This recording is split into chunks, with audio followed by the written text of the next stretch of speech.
ភិហត់ញូមួយតោះស្ដាប់ទាំងអស់គ្នាបាទសូមអញ្ជើញអគារមន្ទីរបញ្ចកោណដ៏ធំមហិមារបស់ក្រសួងការពារជាតិអាមេរិកបើក24ម៉ោងផ្ទុកមនុស្សបាន 23,000 នាក់និងមានអ្វីៗសពបែបយ៉ាងស្ទើរមិនគួរឲ្យជឿនេះគឺជាសំណង់អគារមន្ទីរបញ្ចកោណឬ Pentagon ដែលជាទីស្នាក់ការកណ្ដាលនៃក្រសួងការពារជាតិរបស់សហរដ្ឋអាមេរិករចនាសម្ព័ន្ធដ៏ស្កឹមស្កៃនេះមានសំណង់អគារបេតុងអាមេដ៏រឹងមាំចំនួន5ផ្គុំបញ្ចូលគ្នាបង្កើតបានជារាង5ជ្រុងហើយជំហរនៅចន្លោះកណ្ដាលជាសួនច្បារដ៏ធំនិងមានកូនអគារមួយនៅចំណុចស្នូលដែលគេជឿថាជាច្រកចូលទៅកាន់ផ្លូវក្រោមដីហើយមានច្រកដើរដែលមានប្រវែងសរុបរហូតដល់ទៅ17.5 ម៉ាយឬជាង28 គីឡូម៉ែត្រហើយវាមានទីតាំងស្ថិតនៅជិតមាត់ទន្លេអគារនេះពិតជាធំខ្លាំងណាស់ដោយមានមនុស្សធ្វើការនៅក្នុងនោះរហូតដល់ទៅជាង 23,000 នាក់ដែលធ្វើការសម្រេចចិត្តជុំវិញបញ្ហាចំនួនដែលកើតមាននានាជុំវិញពិភពលោកអគារនេះត្រូវបានរចនាឡើងយ៉ាងពិសេសដើម្បីបិទបាំងមិនឲ្យគេមើលឃើញពីក្រៅឃើញសកម្មភាពនៅខាងក្នុង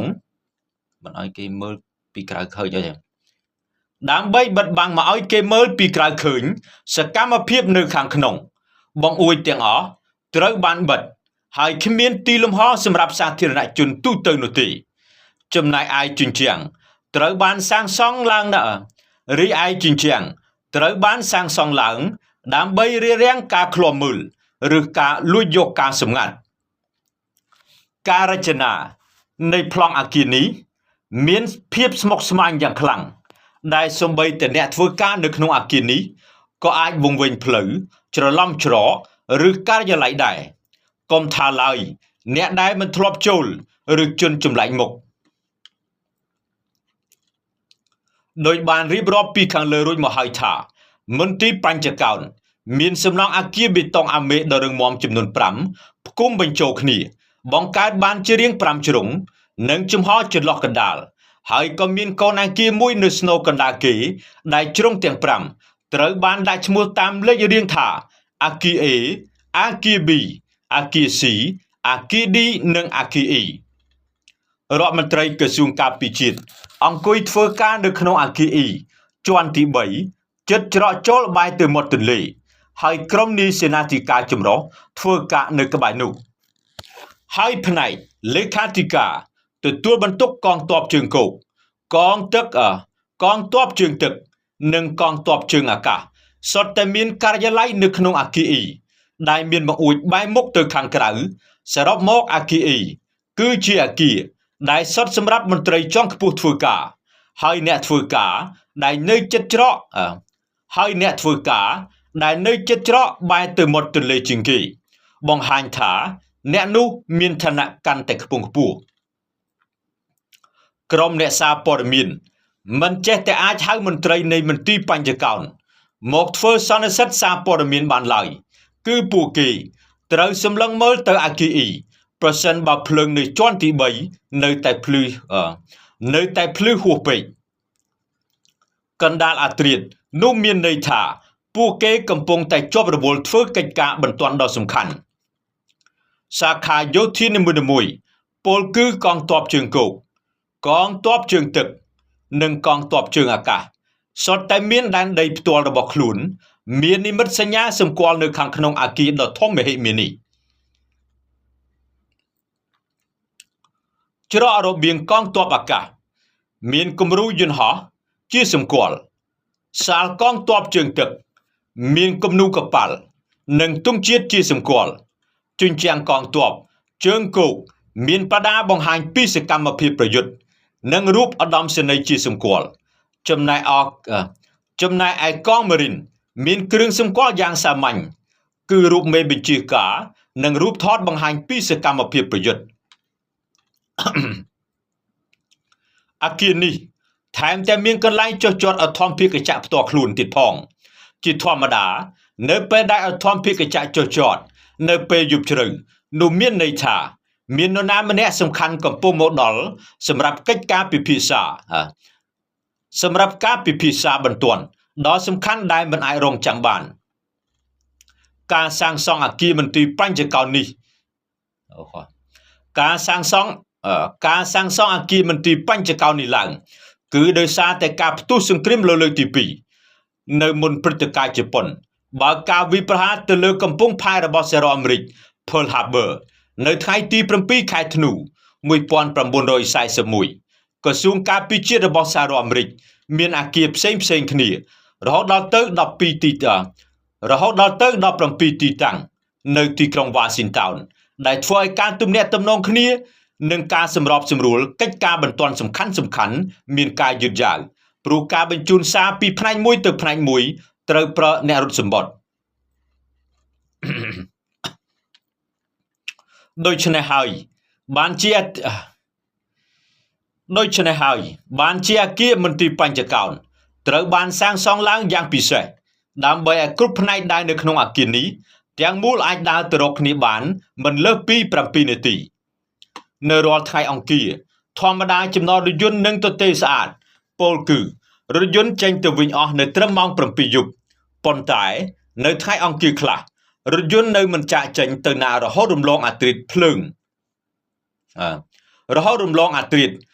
នៅក្នុងអគារអ៊ីនៅតែបើកអធម្មភាគចក្រចុះចត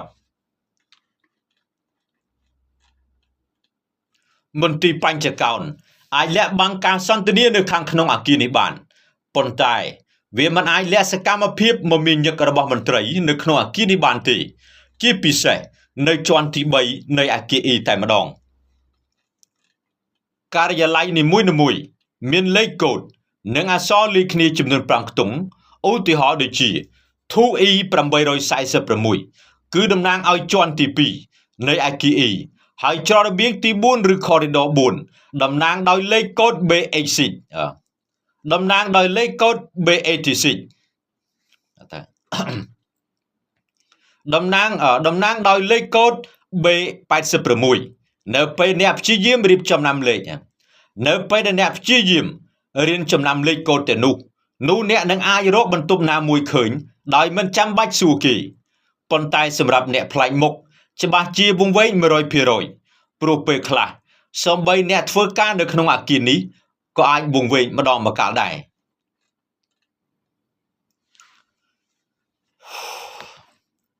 អស់រយៈពេលជាច្រើនទសវត្សរ៍មកហើយគឺមានចណ្ដាលយន្តប្រអប់ផ្ទុកបានមនុស្សម្នាក់តែមួយគត់នៅក្នុងអគារដ៏ស្កឹមស្កៃទាំងមូលនេះហើយចណ្ដាលយន្តប្រអប់នោះគឺបំរុងទុកសម្រាប់រដ្ឋមន្ត្រីក្រសួងការពារជាតិអាមេរិកចំណែកឯអ្នកទាំងអស់ផ្សេងទៀតត្រូវប្រើចណ្ដាលយន្តលំហធម្មតាជាការពិតណាស់ថាមន្ទីរបញ្ចកោណគឺប្រៀបបានទៅនឹងទីក្រុងតូចមួយដែលមានសុវត្ថិភាពខ្ពស់បំផុតវាមានលេខកូដប្រៃសណីយ៍ផ្ទាល់ខ្លួនគឺលេខ2030គឺលេខ20301មានប៉ូលីសផ្ទាល់ខ្លួនមាននាយកដ្ឋានពន្លត់អគ្គិភ័យផ្ទាល់ខ្លួននិងស្ថានីយ៍រថភ្លើងក្រោមដីផ្ទាល់ខ្លួននៅខាងក្នុងមានធនាគារពិតជាអស្ចារ្យខ្លាំងណាស់មានអ្វីសពបែបយ៉ាងលើសពីអគារធ្វើការទូទៅធម្មតាព្រោះវាមានសំបីការិយាល័យប្រៃសណីយ៍ clinic វិទ្យាសាស្ត្រវិហារតូចមួយក្លឹបហាត់ប្រាណនិងអាហារដ្ឋាន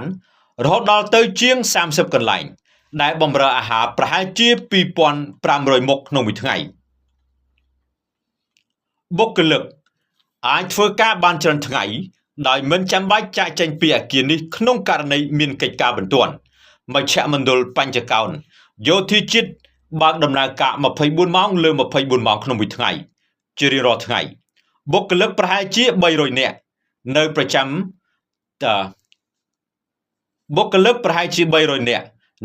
ំការតាមដានប្រតិបត្តិការយោធានៅទូទាំងពិភពលោកប្រព័ន្ធសុវត្ថិភាពភ្ជាប់ទៅកាន់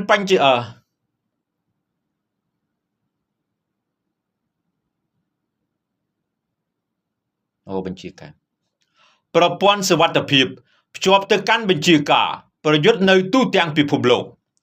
ប្រសិនបើប្រធានាធិបតីបញ្ជាឲ្យប្រើប្រាស់អាវុធនុយក្លេអ៊ែរសម្ងាត់និងឆ្លងកាត់ទីនេះដោយសុវត្ថិភាពខ្ពស់ដែលគ្មាននរណាអាចលួចហែកឬចម្លងទិន្នន័យបានឡើយនៅក្បែរនោះគឺ The Tank ដែលជាសាលប្រជុំរបស់នាយសេនាធិការចម្រុះដោយសារតែខ្លាចបែកការសម្ងាត់យោធាទូរស័ព្ទរបស់អ្នកធ្វើការទាំងអស់ត្រូវបានប្រមូលនៅមាត់ទ្វារហើយនៅពេលដែលប្រធានបោះឆ្នោតជ្រើសនាយសេនាធិការចម្រុះម្នាក់ត្រូវនិយាយម្ដងម្នាក់ហើយការបញ្ចុះសម្រុងគ្នាត្រូវបានកត់ត្រាទុកបុគ្គលិកភាគច្រើននឹងមិនដែលឃើញបន្ទប់ទាំងនោះឡើយមិនដែលឃើញបន្ទប់ទាំងនេះឡើយហើយចំណុចស្នូលកណ្ដាលនៃមន្ទីរបញ្ចកោណមានកូនអគារតូចមួយដែលនៅអំឡុងសង្គ្រាមត្រជាក់សហភាពសូវៀតជឿថាកូនអគារនោះគឺជាច្រកចូលទៅកាន់លេនដ្ឋានឬរូងសម្ងាត់ក្រោមដីសរុបមកមន្ទីរបញ្ចកោណពិតជាអស្ចារ្យខ្លាំងណាស់លើសពីការពណ៌នាប្រៀបបានជាទីក្រុងតូចមួយព្រោះមានមនុស្សធ្វើការនៅក្នុងនេះរហូតដល់ទៅ 23,000 នាក់ហើយមានអ្វីៗសពបែបយ៉ាងរាប់ចាប់ពីធនាគារការិយាល័យប្រៃសណីយ៍ clinic វិទ្យាសាស្ត្រវិហារតូចមួយ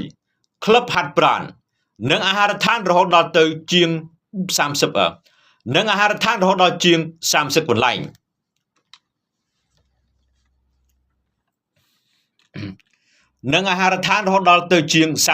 ែង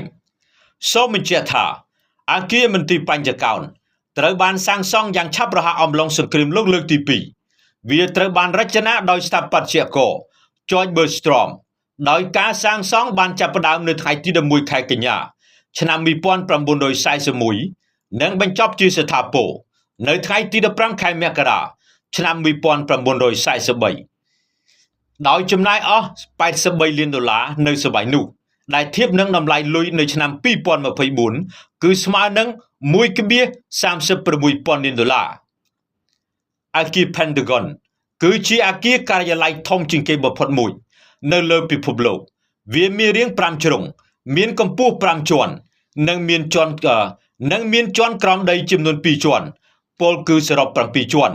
មានផ្ទៃសរុប 62,000 ម៉ែត្រការ៉េហើយផ្ទៃចំណតមាន27ហិកតាហើយមានបុគ្គលិកយោធានិងស៊ីវិលរហូតដល់ទៅប្រមាណ 23,000 នាក់ធ្វើការនៅទីនោះទន្ទឹមនឹងថ្ងៃទី11ខែកញ្ញាឆ្នាំ2001ភេរវករក្រៅពីបើកយន្តហោះបំផុ